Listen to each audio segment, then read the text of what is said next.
请皇上速速退位。哼哼，看来终究还是你赢了。令月虽有朕的风范，可是不及你狠。三思狠，却没你聪明。龙姬，你很聪明，但毕竟重情，最终只有你才是朕活脱脱的写照。承蒙皇上赞许，媳妇一定会辅助太子好好治理天下。既然你跟朕一样，太子还能驾驭你吗？终有一天，你会按捺不住，踏上篡位之路。你以为朕会让武士天下变成韦氏江山？太子妃是全心匡扶我，成就大业，皇上勿要挑拨离间。果真夫妻情重，到你死在他手里的时候，你便知道他的眼泪可是要你的命。我一定会要人的命，可不是太子的命。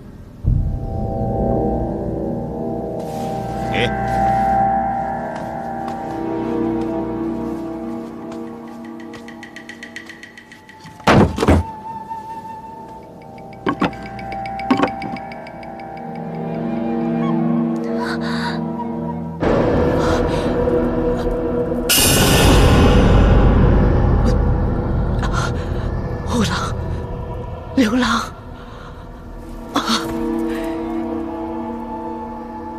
你们一去，叫朕如何活下去？哼，朕已经垂垂老矣，这些年来，有他们为朕排遣顾忌，你们用不着杀他们。如今你们让朕难过，朕便要让你们活得更加难过。皇上，你误会了。其实让你难过的不是我们，是他。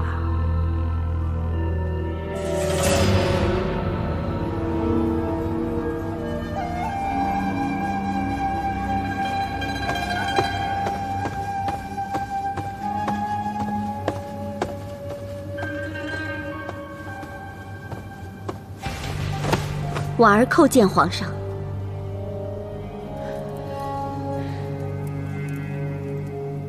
是你出卖朕，把五郎六郎交给了他们。请皇上恕罪，婉儿也是情非得已。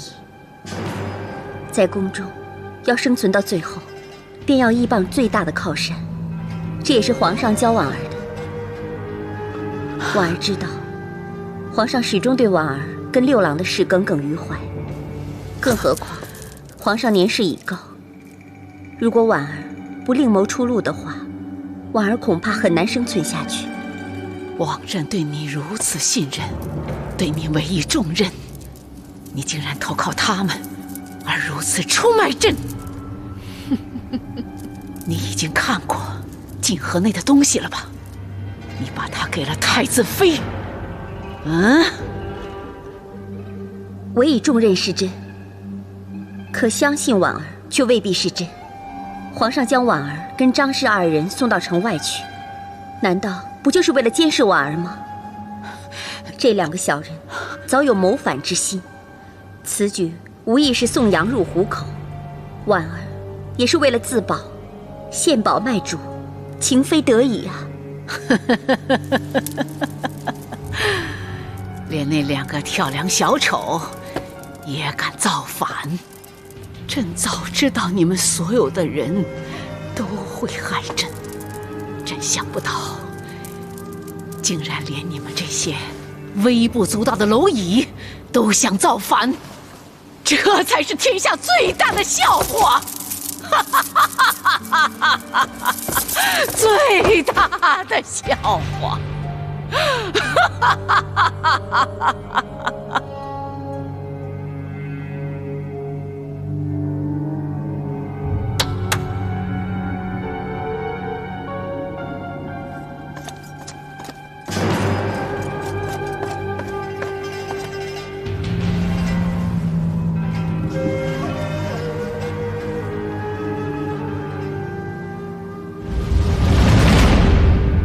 自秦以来，传国玉玺，乃国之重器，得之受命于天下。失之，气数已尽。如今这玉玺在我手里，你那10万兵马，岂敢轻举妄动？谁敢阻我太子登位？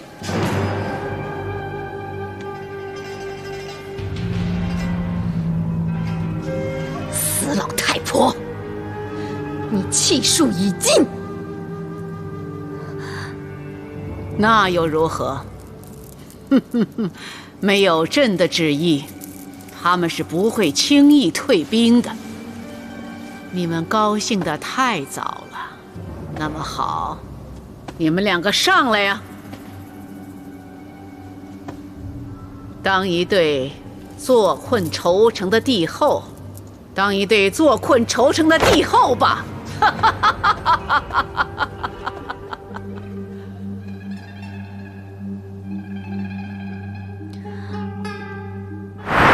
皇上昭告天下，传位太子刻日于通天宫登位。上次所有的兵马进城，我们还没有出宫，就被兵马挡回来了。我早就知道会有一场大变，果然真的天变了。这次，不知道会有多少人头要落地了。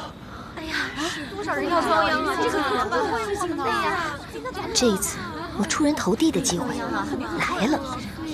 顺应天时，受兹明命，朕承皇天之眷命，赖烈圣之洪修，奉上皇圣神皇帝之诏，于正月25，至告天地宗庙社稷及皇帝位。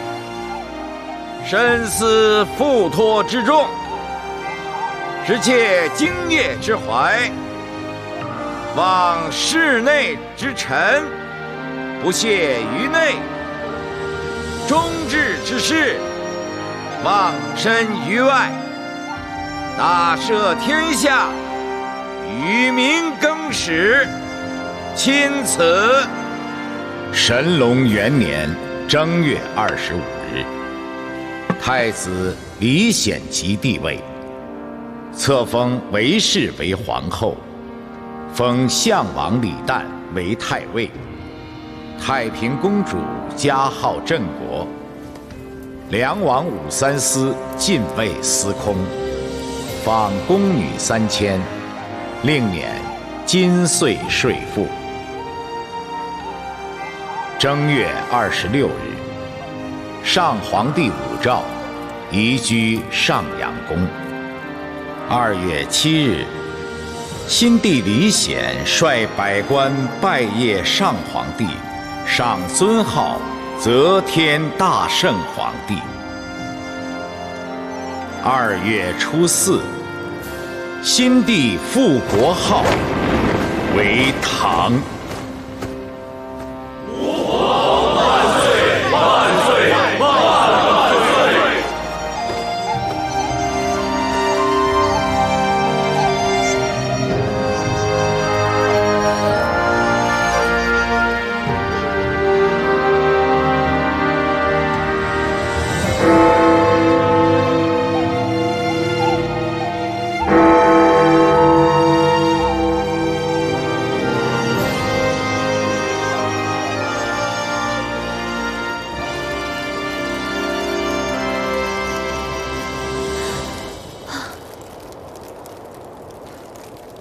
才刚过初冬没多久，天气一下变那么冷。此刻这里犹如冷宫，门前冷清，冷暖人情。如果你还学不会冷心冷面，你迟早会冻死在宫中。如今只有奴婢陪在太上皇身边，你就放过奴婢吧。就算你再怎么责怪奴婢，日子也不会好过一点。可是也不会更难受啊。哎呀，真是虎落平阳被犬欺呀！想当初谁不对老夫前呼后拥，今天却呼呼喝喝，真是人情冷暖呐。说的是呀。哦，奴才叩见太上皇。你们两个这般大呼小叫的，所谓何事？回太上皇，刚才刑部，皇上已经下令恢复大唐旧制，天地春夏秋冬6宫，恢复吏礼户兵刑工6部，神都也改为东都称号，就连皇上他也不姓武，他改姓李了。刚才刑部通知奴才，2位张大人的府邸已查收完毕，应太上皇所求，将他们的遗物带回给太上皇。可是那些看门的小太监是百般刁难，又是盘问，又是查事，是奴才据理力争，才得以放行啊！狐假虎威！皇上，请过目。奴婢来帮你。5郎6郎的东西，朕不要别人碰。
奴婢参见郡王爷。免礼。你我曾经共患难，纵非知己也是良朋，你大可以叫我3公子。你孤身一人随皇祖母移居上阳宫，实在是辛苦了。多谢3公子关心。虽然如今就只有奴婢一个人伺候太上皇，不过奴婢觉得跟太上皇相处反而容易多了。奇怪，现在皇祖母大权旁落，被皇上软禁于此，照理应心情欠佳，为什么反而容易相处了？从前太上皇生杀予夺，喜怒无常，虽然现在说话一样尖酸刻薄，但不知怎的，总觉得风趣的多了，跟他说话也轻松的多了。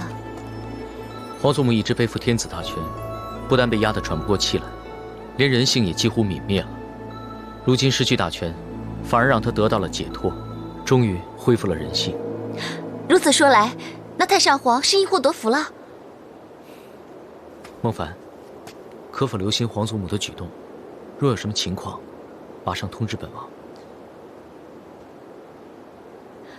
太上皇曾经说过，3公子最重亲情。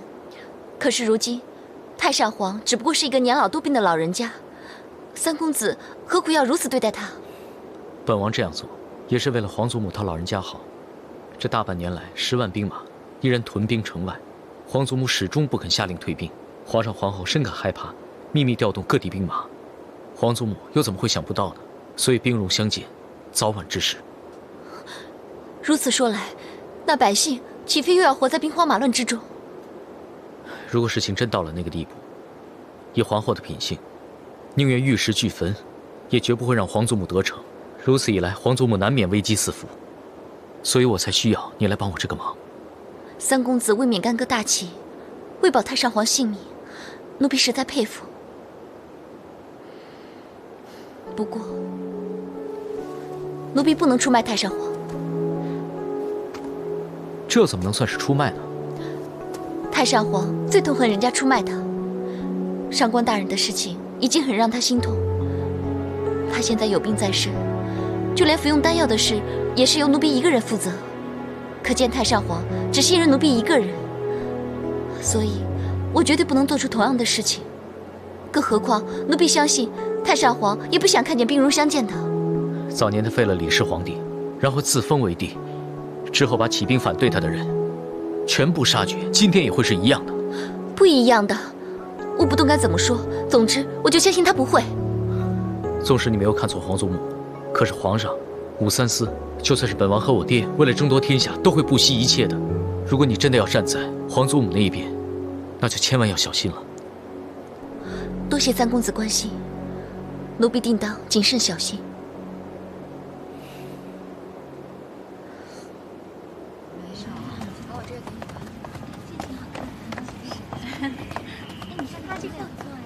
新帝登基，放了3000多宫女出宫，可是就是没有我们的份儿。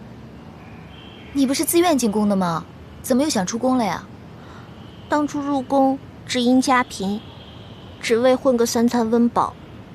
可如今看到玉秀姑姑无辜枉死，小凡姐又陪着太上皇被困上阳宫，想到这一切，我真的好怕呀。小福姐，你说小凡姐还没有机会离开上阳宫回到这里吗？谁知道啊，但是我已经叫小马去打听了，到现在还没有消息。不过听说皇后最恨太上皇了，如今皇后得势，万一要对付太上皇的话，说不定小凡姐会被拿去陪葬，永远都出不了上阳宫呢。哎，这也未必。听说小凡姐跟太上皇相处的不错，到时候如果太上皇再次得势的话，那小凡姐就可以飞上枝头了，我们还得巴结她呢啊！哎呦，我们这些宫女啊，半点由不得自己，只能任人鱼肉啊！我才不要任人鱼肉呢！我要做主，我要当家，我要找最大的靠山，我才不要让别人欺负我们姐妹。对。你们都在呢。哦，周公公。参见周公公。免了，皇后懿旨让你进宫觐见。皇后娘娘要见我？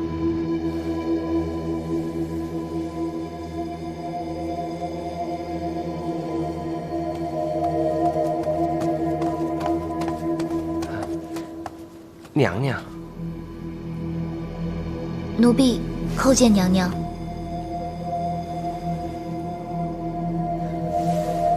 你会梳头吗？奴婢会，奴婢的手艺是上服局的赵上服亲自传授的。赵上服，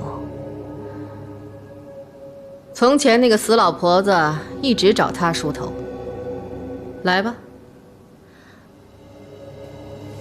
是。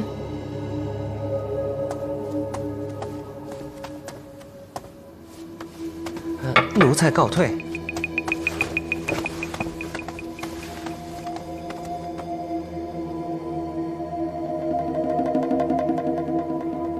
娘娘的头发秀发如丝，怎么梳得好看？你很会说话呀，也很会把握时机，不像你姐姐那样。娘娘认识姐姐？认识。那个死老太婆子不是很喜欢她吗？要是那死老太婆子还在位的话，你姐姐一定会取代上官婉儿，成为她身边的第一红人。不过呀，要是等那死老太婆子死了，你姐姐也一定会跟着她一起下葬的。姐姐一向鲁莽行事，如果有冒犯娘娘的地方，请娘娘恕罪。我叫你来就是要给她一条生路啊！皇后娘娘驾到！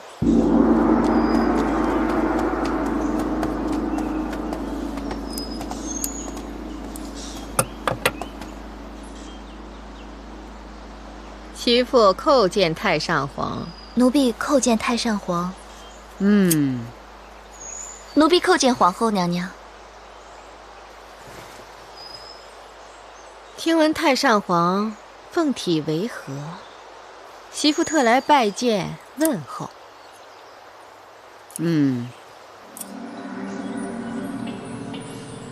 哎呀，这暑往东来的，身体不好要及时进补啊。我这儿有一锅狗肉，正合时宜，太上皇趁热吃了吧。狗肉，你凡是当真出人意表。啊，哎呀，是因为这条狗太不听话了，我把它关起来，狠狠地打了一顿。可没想到它太老了，经不起打，被打死了。哎呀，谁让它不识时务，到现在居然是尸骨无存。关门打狗只有死路一条。不过朕劝你要一击必杀，否则赶狗入穷巷，迟早被这条狗反咬一口。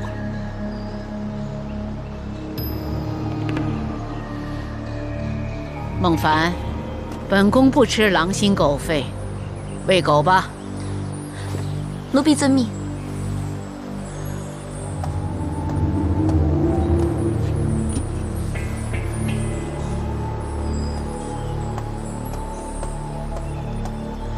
孟夫，你也退下吧。奴婢告退。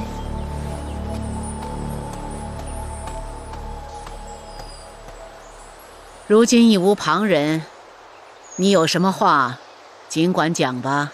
皇上已从各地调来20万大军勤王，为了避免兵戎相见，我劝太上皇速速下旨退兵吧。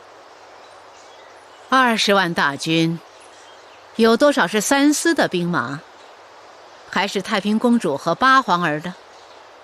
就算你赢了，你那江山可又剩下多少？朕劝你还是偏安一隅，做你的皇后吧。得了吧你！朕当皇帝的人才称自己为朕，你现在又不是皇帝了，别朕的，朕个没完没了。哼，叫什么没关系，这片江山就是让我拱手让出去，我也要交给姓武的或姓李的，但绝不会交给姓韦的。是吗？你愿意交给姓李的、姓武的？我看你谁都不愿意给。我那一对儿女，重润、先惠，他们不姓李吗？可你又待他们怎么样？他们不是也惨死在你的手中吗？可怜我那2个孩子，连20都不到，先惠还怀有身孕。你听信那2个妖人的几句妖言，就把他们给活活的毒死。你到底杀了多少姓李的呀？啊，你自己都数不清了吧？无论朕杀再多的人，也都是为保举江山。你想不劳而获？哼哼，痴心妄想。好啊，那本宫就跟你耗下去，好好看。啊！哎呀，你看，你现在都是82岁的老妇啦，老妇！本宫呢，比你年轻30多岁，我倒要跟你好好看，到底谁长命100岁，到底谁笑到最后？你想跟朕比长命？朕乃万岁，你可别后悔。万岁！我看你没了地位，没了那2个妖人，你还能活几天？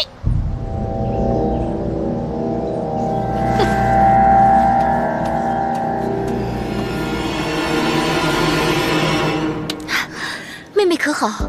原来你去服侍了皇后娘娘，那你以后一定要谨言慎行，万事小心呢。我才不像姐姐那么爱闯祸呢。姐姐，对不起，那天跟你约了要相见，可是皇后娘娘急着召见，所以让姐姐空等。你不会怪小福吧？姐姐怎么会怪你呢？姐姐只要知道小福每天过得开开心心，吃好穿暖，无病无灾，就算不能天天相见，姐姐也就满足了。姐姐这么疼妹妹，妹妹当然也要这么疼姐姐啊。别卖口乖，你要听话。你要知道，这宫里头是最危险的地方，就算姐姐多想保护你，也力不从心，我们也只能任人鱼肉。所以你要记住，不论什么都比不上保命重要。我知道，我一定不会任人鱼肉的，我一定要保住性命，在宫里活到最后，笑到最后。姐姐，如今太上皇已经失势，不如你跟我一起投靠皇后娘娘，这样我们就可以在一起了呀。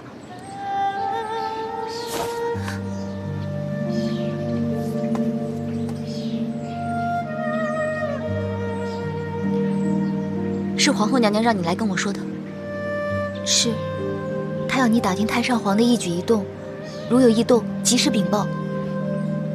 不行，我不能背叛太上皇。为什么？现在全天下的人都觉得你们是一伙的，他们一直都是水火不容。他日如果太上皇归西的话，皇后娘娘一定会对你不利。姐姐，你要未雨绸缪啊！太上皇已经众叛亲离，如果我再这么做，他太可怜了。在这宫里，实在有太多可怜的人，帝王、皇亲、宫女、太监，莫不在争斗之中。姐姐不想卷入其中，更加不想让你深受其害。你跟皇后娘娘还是疏远些好。姐姐，你太天真了。现在宫中最大的势力就是皇上，还有皇后娘娘，非友即敌。皇后娘娘说过，他日如果太上皇归西的话，她要你一起殉葬。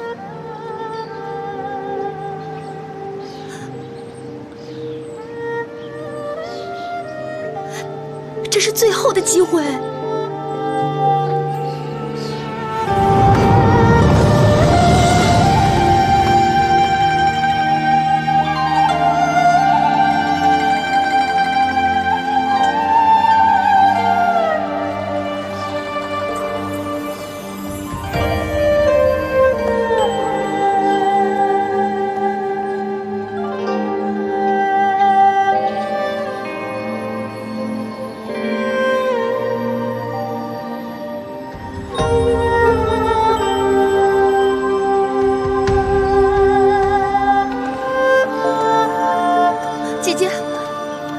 照顾我、保护我的姐姐，姐姐，你一定要答应我，你一定要答应我，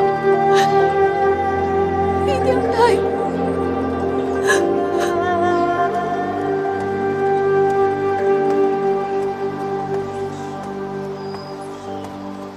姐妹重聚，不应该很开心吗？太上皇，你怎么知道？刚才那个小宫女一进来，你的目光便再没有离开过她。你不是对我说过吗？这宫中你还有个妹妹，不问便知了。她叫你投效皇后了？太上皇，这个你也知道？刚才皇后拿来一锅狗肉，岂会只是为嘲讽朕的？她是故意制造机会让你们姐妹俩独处。当然，皇后是另有目的的。这是什么？都瞒不过太上皇的眼睛。朕14岁入宫，快要70年了，看尽了人间百态，谁骗得了我呢？不过只有那一次，那就是你，竟然让朕大出意外。骗你的，骗不了你；不骗你的，却骗了你。那是奴婢的问题，还是太上皇您心思的问题啊？你是讽刺朕心地不好吗？奴婢不敢。那皇后拿什么要挟你归顺她？皇后娘娘要奴婢陪太上皇殉葬。她就只有这点伎俩，真是难成气候。其实太上皇，您这么英明，曾经什么都拥有过，为什么不退下来，好好独享余生呢？要来劝朕吗？你是怕皇后对朕不利呢，还是真怕要为朕陪葬？朕是长生不老的，所以你也死不了。那奴婢真的是要祝太上皇您万岁万岁万万岁了。哼，信不信由你了。以前太上皇还精神百倍，可如今太上皇睡得都没之前多了。就算不为自己的身体想想，也该为奴婢们想想吧。身陷困境，你还如此放轻松，真不简单呢。奴婢的心情重得像石头一样，差点一沉不起，怎么会轻松呢？死不了的。当日朕当众夸赞皇后跟朕相似，但是令月三思一定甚为不服。就算响儿已经登位，他们两个早晚会图谋不轨。你想想，在这种形势下，皇后的凤座是不是可以长稳安坐而毫无隐患呢？原来早在当日，你就已挑拨离间。可是他们始终是你的至亲啊，你怎么下得了手呢？自古多少帝皇是死在至亲之下，要成大业便要六亲不认。难怪太上皇当日会赐死皇帝的一对孩儿。听闻太上皇还把自己的亲生女儿也给杀掉。你，奴婢失言，奴婢知罪。走，快走，别烦朕。奴婢告退。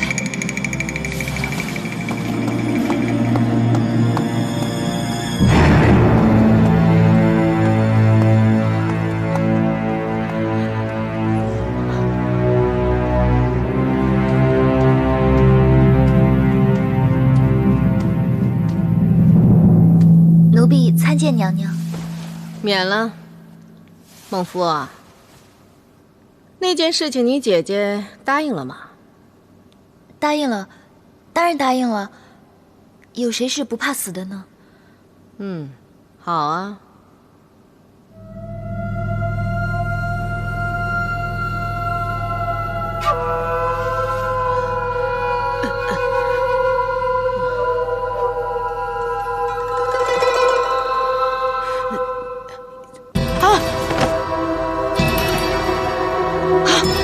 来人呐！来人呐！太上皇怎么了？太上皇，朕听到婴儿的哭声了。没有啊，有，寝宫朕真的听到了婴儿的哭声了，很惨，真的有哭声，真的有。估计是做梦了。快去呀！快去呀！快去！太上皇，没有啊，不是又在故布疑阵吧？别闹了，没有人会相信你的。我的药呢？快拿来！我的药，我的药，在这。我的药。太上皇，少吃点儿。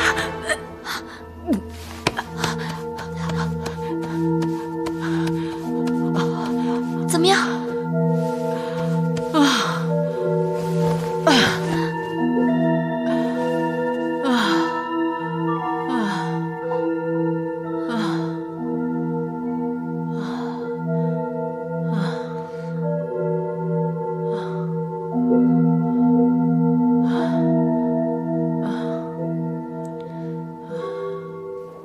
什么？你竟然欺骗皇后娘娘！我也不想这样啊，但是姐姐的不肯，皇后娘娘又一直追问，我总不能告诉她真相，她会杀了姐姐的。可是那也不是办法呀。皇后娘娘要孟凡去监视太上皇，可是太上皇真有什么动静的话，你也不知道啊。到时候你们姐妹俩可是要杀头的。那怎么办啊？小马，你帮我去劝劝姐姐好不好？帮帮我。不行，你姐姐最疼的就是你。你都不行，何况是我呢？那完了，完了！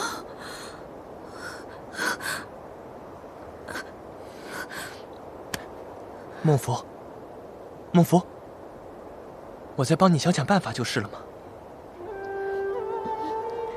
孟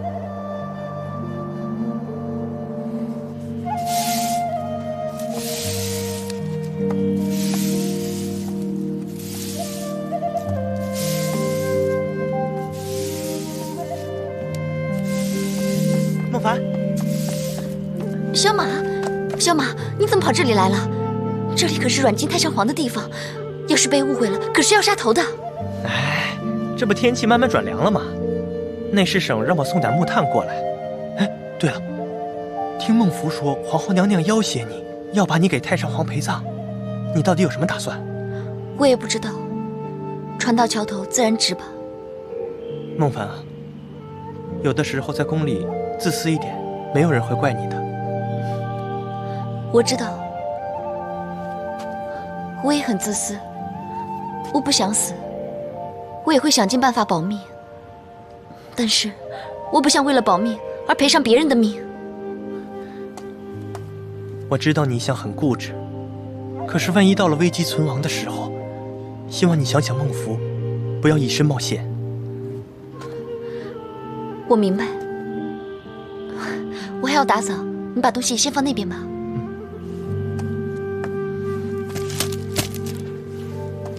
那我先走了啊。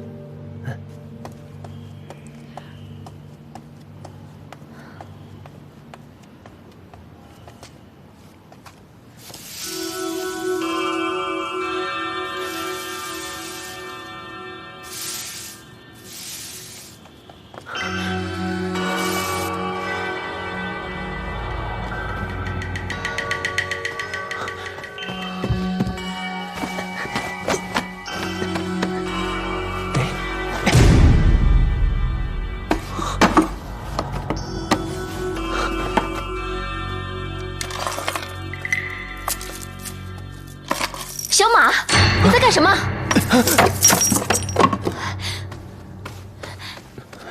你想干什么呀？孟福怕皇后娘娘对你不利，你没有答应孟福，万一太上皇这边有什么异动的话，孟福不能通知娘娘，到时候你们两姐妹就更加不得了了。所以你就偷偷跑来这里，看看太上皇有什么秘密，然后你好回去，让孟福对皇后娘娘有所交代。孟凡，孟福这样做也是为了你啊。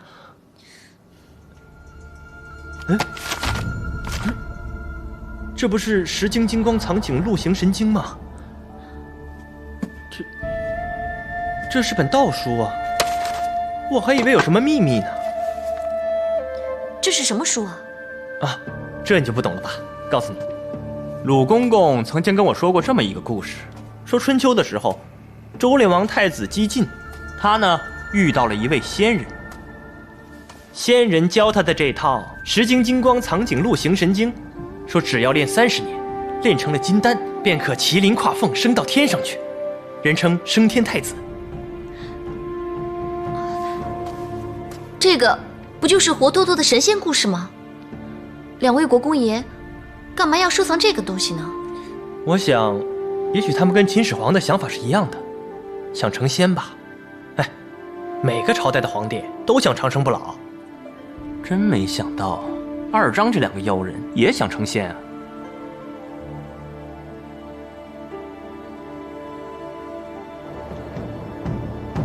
啊！来人呐！来人呐！来人啊！来人呐！太上皇，太上皇怎么了？奴婢来了。太上皇，怎么了？朕又听到婴儿的哭声了。上阳宫内冷冷清清，哪来的婴儿啼哭啊？有啊！太上皇，您服了丹药了吗？服了。你为何问这个？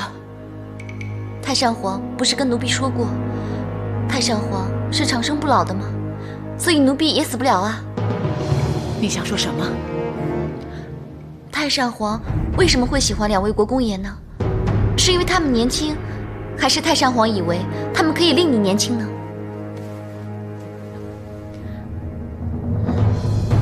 太上皇听过石经金光化形灵丸吗？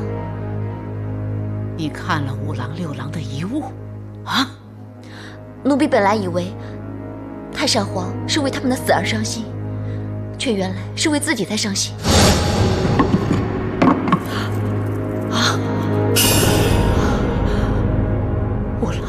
六郎，你们……啊！五郎、六郎，你们这么一去，叫朕如何活下去呀？奴婢来吧，太上皇。五郎、六郎的东西，朕不让别人碰。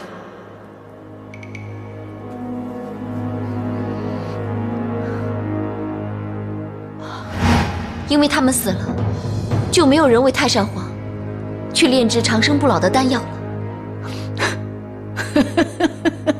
那两个小丑暗中反对朕，值得朕伤心吗？当年如果不是要他们为朕寻找长生药，朕才不会把自己的孙儿和孙婿亲手杀了。你为了长生不老这些个无稽之谈，竟然亲手杀死了自己的孙儿孙婿！